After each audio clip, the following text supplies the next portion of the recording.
El hombre que fue jueves. Gilbert K. Chesterton.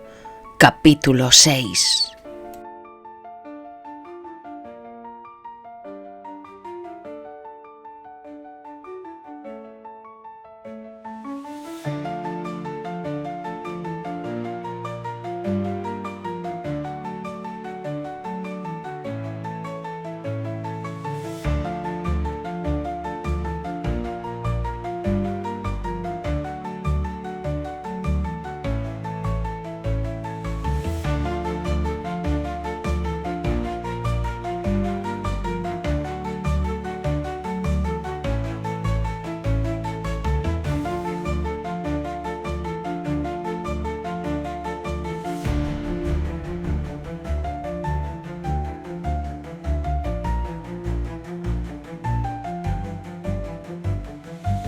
El espía descubierto.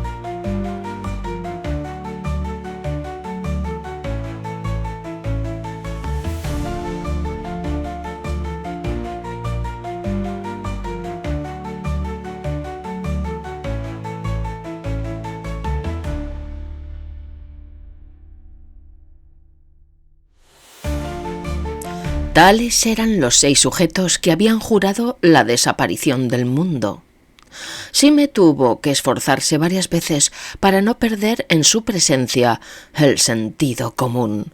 A veces se decía que su inquietud era subjetiva, que estaba entre hombres ordinarios, uno viejo, otro nerviosillo, el de más allá algo miope, pero siempre volvía a apoderarse de él ese sentimiento de simbolismo sobrenatural. Todas las figuras le parecían estar en el límite de las cosas, así como sus teorías anarquistas le parecían el último límite del pensamiento. Él sabía, en efecto, que todos aquellos hombres se encontraban, por decirlo así, en el punto extremo de algún razonamiento anómalo. Y pensaba, como en cierta vieja fábula, que un hombre que caminara siempre hacia occidente hasta el fin del mundo se encontraría con algún objeto, un árbol, por ejemplo, que fuera algo más o algo menos que un simple árbol, un árbol habitado por un espíritu, y si caminara siempre hacia el oriente hasta el fin del mundo, se encontraría algo que no fuera enteramente idéntico a sí mismo, por ejemplo, una torre cuya sola arquitectura fuera un pecado. Igualmente, sus compañeros parecían destacarse, violentos e incomprensibles, sobre un horizonte último, visiones marginales de la vida, donde se tocan los términos del mundo. La conversación había seguido su curso sin interrumpirse por su llegada, y no era el menor contraste en aquel desconcertante almuerzo el de la presencia fácil y ligera de la conversación y su terrible contenido real. Estaban metidos nada menos que en la discusión del próximo complot. El camarero había dicho la verdad, hablaban de bombas y monarcas. Dentro de 3 días, decían, el zar iba a encontrarse en París con el presidente de la República Francesa. Y estos intachables caballeros allí, desde su asoleado balcón, entre el jamón y los huevos, habían decidido matar a los 2 poderosos. Hasta el instrumento estaba ya escogido. Lanzaría la bomba el marqués de las negras barbas. En circunstancias normales, la proximidad de este crimen positivo y objetivo habría calmado a Sime, curándolo de todos sus místicos temores. No hubiera pensado más que en salvar a 2 cuerpos humanos del hierro y de los gases rugientes que amenazaban destrozarlos. Pero la verdad es que Sime había comenzado a sentir algo como una sed de miedo más penetrante y eficaz que todas las repulsiones mortales y responsabilidades sociales. Sencillamente no temía por el presidente o por el zar, temía por sí mismo. Sus compañeros apenas se cuidaban de él y discutían acercando las caras con cierta expresión de gravedad. Por la cara del secretario cruzaba a veces aquella sonrisa singular como relámpago por el cielo. Pero Sime advirtió algo que comenzó por turbarlo y acabó por aterrorizarlo. El presidente no le quitaba la vista y estaba examinándolo con extraño interés. El enorme hombre estaba inmóvil, pero los ojos se le salían de la cara y aquellos ojos estaban fijos en Sime. Sime se sintió tentado de saltar del balcón a la calle. Cada vez que el presidente le clavaba los ojos, él se sentía más transparente que el vidrio y no tenía la menor duda de que Domingo, de alguna manera silenciosa y extraordinaria, había descubierto al espía. Echó una mirada por la balaustrada del balcón y vio precisamente debajo a un guardia que consideraba distraído las rejas brillantes y los árboles llenos de sol de la plaza. Y entonces se apoderó de él una gran tentación que había de atormentarlo por muchos días. En presencia de aquellos hombres poderosos y repulsivos, verdaderos príncipes de la anarquía, casi había olvidado la elegante y fantástica figura del poeta Gregory, que era solamente el estético de la anarquía. Al recordarlo, brotaba en él un impulso de cariño añejo, como si él y Gregory hubieran jugado juntos de niños. Pero recordó además que estaba ligado a Gregory por una sagrada promesa. La promesa de no hacer lo que precisamente estaba a punto de hacer. Había prometido no saltar del balcón para llamar a la policía. Y retiró su helada mano de la fría balaustrada de piedra. Rodó su alma en el vértigo de la indecisión moral. No tenía más que romper la palabra temeraria que le comprometía con una sociedad de bandidos, y toda su vida quedaría tan amplia y asoleada como la plaza que estaba enfrente. Por otra parte, si se mantenía fiel a las anticuadas leyes del honor, se vería poco a poco entregado a aquel gran enemigo de la humanidad, cuya misma fuerza intelectual, cada vez que veía la plaza, le parecía ver en la policía una columna del sentido común, del orden común. Cada vez que veía la mesa del almuerzo, tropezaba de nuevo con el presidente, siempre estudiándolo quietamente, con sus grandes e irresistibles ojos. Y en el torrente de sus pensamientos nunca se le ocurrieron dos cosas. Primero, nunca puso en duda que el presidente y su consejo podrían aplastarlo si se mantenía solo contra ellos. En una plaza pública parecía imposible que se atrevieran contra él. Pero el Domingo no era un hombre para aventurarse así, sin tener preparada, quién sabe dónde y cómo, su trampa. Por el anónimo veneno, por un accidente callejero, por hipnotismo o mediante el fuego del infierno, el Domingo podía sin duda aniquilarlo. Si desafiaba a aquel enemigo, era hombre muerto, ya por muerte súbita en el mismo sitio en que se encontraba, o ya algún tiempo después, como por efecto de alguna inocente dolencia. Si llamaba a la policía, los hacía arrestar, lo decía todo y movía contra ellos toda la fuerza de Inglaterra. Es posible que lograra escapar. De otro modo, imposible. De suerte que en aquel balcón donde había unos caballeros mirando una plaza llena de gente, no se sentía más seguro que si se encontrara en un bote de piratas ante un mar desierto. En segundo lugar, nunca se le ocurrió otra cosa, el ser ganado por el enemigo. Muchos hombres de ahora, habituados a admirar con toda su miseria la inteligencia y la fuerza, habrían vacilado en su lealtad bajo el imperio de una personalidad tan poderosa. Habrían declarado que Domingo era el superhombre.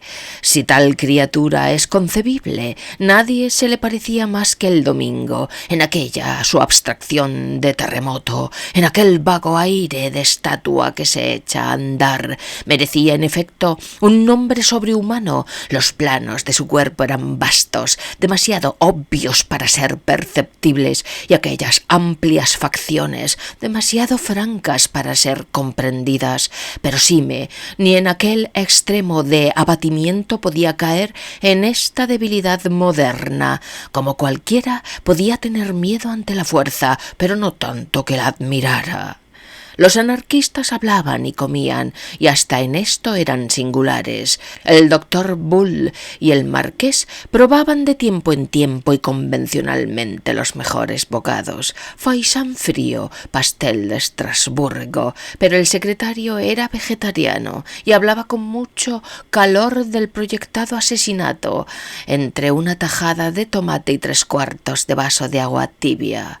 El viejo profesor tomaba las sopas que convenían a su estado de segunda infancia, y también aquí el presidente Domingo conservaba su curiosa superioridad cuantitativa, porque comía como 20, de un modo increíble, con tremenda virginidad de apetito, de un modo que hacía pensar en las fábricas de salchichas, y tras de haber engullido una docena de bollos o apurado 1/4 de galón de café, se le veía otra vez con la cabezota inclinada, observando a Sime. «Me estoy preguntando», dijo el marqués, despachando una rebanada de pan con mantequilla, «si no me vendría mejor usar el cuchillo. Muchos buenos golpes se han dado con cuchillo, y sería una buena emoción el meterle un cuchillo a un presidente francés y revolver después el hierro en la herida». «Se equivoca usted», dijo el secretario frunciendo las cejas. «El cuchillo es un arma de la antigua disputa personal con el tirano personal. La dinamita se esparce y solo mata porque se ensancha. Asimismo, el pensamiento que solo destruye porque se difunde y ensancha. El cerebro de un hombre es una bomba», exclamó entregándose a su pasión y pegándose con violencia en el cráneo. «Yo siento que mi cerebro es una bomba. A toda hora del día y de la noche quiere estallar, quiere estallar. El cerebro del hombre necesita estallar, aun cuando destruya el universo». «No quisiera yo que el universo estallara ahora mismo», observó el marqués subrayando las palabras. «Yo necesito hacer algunas atrocidades antes de morir. Ayer, nada menos, estando en la cama, se me ocurrió una...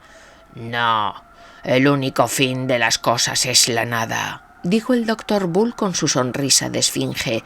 «No vale la pena de hacer nada». El viejo profesor a todo esto contemplaba absorto el cielo raso. «Todos sabemos que en el fondo no vale la pena hacer nada», dijo, y hubo un silencio singular que el secretario cortó abruptamente. «Nos alejamos de la cuestión. Se trata de saber cómo ha de dar el golpe el miércoles. Supongo que todos estamos de acuerdo en el punto original de la bomba. En cuanto a lo demás, yo propongo que mañana por la mañana, miércoles, se dirija a...» El discurso fue interrumpido por una sombra que envolvió a todos. Era el presidente, que acababa de levantarse y parecía cubrir el cielo. «Antes de discutir eso», dijo con un tono de voz suave y tranquilo, «pasemos a un cuarto reservado. Tengo que hacer una comunicación importante». Sime fue el primero en ponerse en pie. En el momento de decidirse, la pistola estaba sobre su sien. En la calle oyó al guarda que daba fuertes pisadas para entrar en calor, porque la mañana, aunque luminosa, era fría. Un organillo se soltó, tocando una tonada jovial. Sime se irguió como si oyera el clarín de la batalla. Se sentía lleno de valor sobrenatural. Quién sabe por qué. En aquella alegre música parecía flotar la vivacidad, la vulgaridad, el valor irracional de los pobres que, en las sucias calles de Londres, viven de la caridad y de las virtudes cristianas. Sime se había olvidado de la juvenil travesura que hizo al meterse en la policía. No pensaba ya en ser el representante de una asociación de gentlemen que jugaban a ser guardias, ni se acordaba del viejo excéntrico que vivía encerrado en su cuarto oscuro, sino que se sentía como embajador de toda esa gente de la calle que todos los días marcha al combate al son del organillo, y el alto orgullo de ser humano lo levantaba a una inmensa altura sobre aquellos seres monstruosos que le rodeaban. Por un instante contempló desdeñosamente sus absurdas singularidades desde el pináculo sideral del lugar común. Sintió que tenía sobre ellos la superioridad inconsciente y elemental que experimenta el hombre valeroso ante el poder de las bestias o el sabio ante el poder del error. Harto sabía él que no contaba con la energía física e intelectual del presidente Domingo, pero en este momento su inferioridad le pareció cosa tan natural como el no tener los músculos del tigre o un cuerno en la nariz a la manera del rinoceronte. Todo desaparecía ante la certeza definitiva de que el presidente estaba equivocado y el organillo tenía razón, y sonó en su mente aquella verdad irrefutable y terrible del canto de Rolando: los paganos están equivocados y los cristianos tienen razón. Que en el antiguo francés nasal resuena como un ruido de armas. Esta liberación de su espíritu, al arrojar el peso de su debilidad, suscitó en él una franca resolución de afrontar la muerte. Como la gente vulgar del organillo, él también sabía cumplir sus obligaciones, y el orgullo de mantener su palabra era mayor, por lo mismo que había empeñado su palabra a los descreídos. Su triunfo definitivo sobre aquellos fanáticos estaría en penetrar al cuarto privado y morir por una causa que ellos ni siquiera entendían. Y el organillo entonaba la marcha con la energía y los ruidos mezclados de una orquesta, y Sime creía escuchar, bajo el tañido del cobre que canta el orgullo de la vida, el redoble profundo de los tambores que dicen la gloria de la muerte. Ya los conspiradores se alejaban, pasando por la puerta-ventana a los cuartos próximos. Sime pasó el último, extraordinariamente sereno, pero su sangre y sus sienes latían con un ritmo romántico. El presidente los condujo por una escalerilla lateral que parecía destinada al servicio hasta una sala penumbrosa, fría y solitaria, donde había una mesa y unos bancos y que tenía traza de comedor abandonado. Una vez todos adentro, el presidente echó la llave. Gogol habló el primero, hombre irreconciliable que parecía hervir en furores irreconciliables. «¡Anta! ¡Anta!», exclamó con un extraordinario ardor que hacía casi incomprensible su marcado acento polaco. «Y dicen que no se esconden, dicen que se dejen ver, no es verdad. Para las cosas importantes encerrados en un cuarto oscuro». El presidente acogió la incoherente sátira del extranjero con muy buen humor. «Todavía no puede usted entenderlo, Gogol», dijo con un tono paternal. «Una vez que la gente nos ha oído decir tonterías en el balcón, ya no se cuida de saber dónde estamos. Si hubiéramos comenzado por venir aquí, toda la servidumbre hubiera venido a escuchar por el agujero de la llave. Parece que no conociera usted a los hombres». «Me muero por ellos», gritó el polonés. «Mato a sus opresores, pero no me gustan las esconditillas. Yo quiero matar al tirano en una plaza pública». «Ya lo entiendo, ya», dijo el presidente asintiendo bondadosamente, al tiempo de sentarse en la cabecera de la mesa. «Usted comienza por morirse por la humanidad y después va usted y mata a sus opresores. Perfectamente. Y ahora permítame usted que le pida morigerar sus hermosos sentimientos y sentarse a la mesa en compañía de estos caballeros. Por primera vez en esta mañana van ustedes a oír algunas palabras sensatas».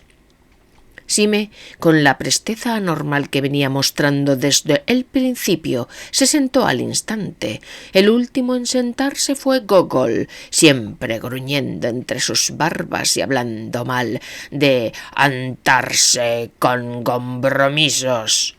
Nadie, con excepción de Sime, parecía sospechar lo que iba a suceder. En cuanto a éste, se sentía en el ánimo del hombre que sube al cadalso dispuesto a decir un buen discurso.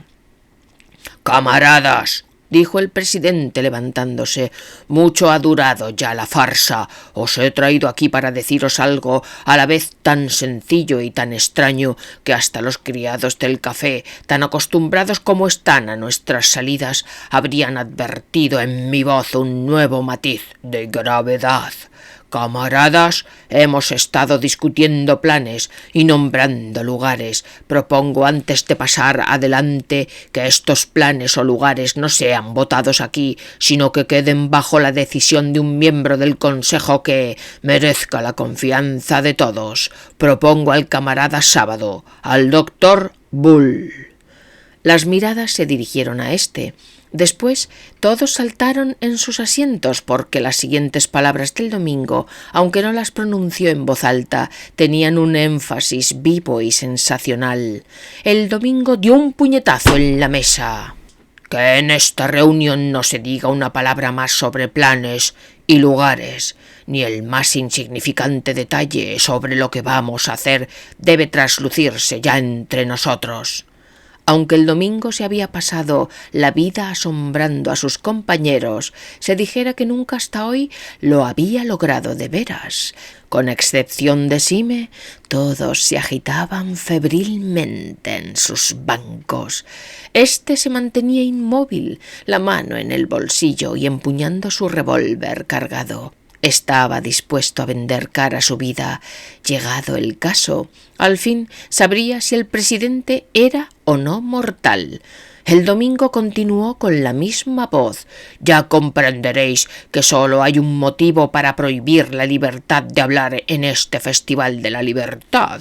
No importa que los extraños nos oigan, para ellos somos unos guasones, pero lo que tiene una importancia enorme es que entre nosotros se encuentra uno que no es de los nuestros, que conoce nuestros graves propósitos, pero que no comparte nuestras convicciones, uno que...». El secretario lanzó un grito como de mujer. «¡Imposible!», exclamó incorporándose. «¡No puede ser!». El presidente dio sobre la mesa con su manaza semejante a la aleta de un enorme pescado.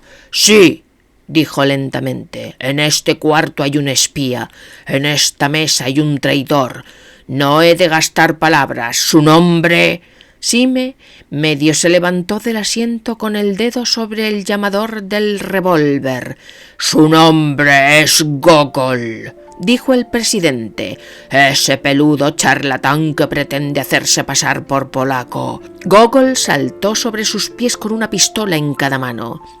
Al mismo tiempo, 3 hombres le saltaron al cuello. Hasta el profesor hizo un esfuerzo para incorporarse, pero Sime apenas vio todo esto, porque una oscuridad benéfica lo había cegado y se dejó caer en su asiento estremeciéndose en un paroxismo de alivio.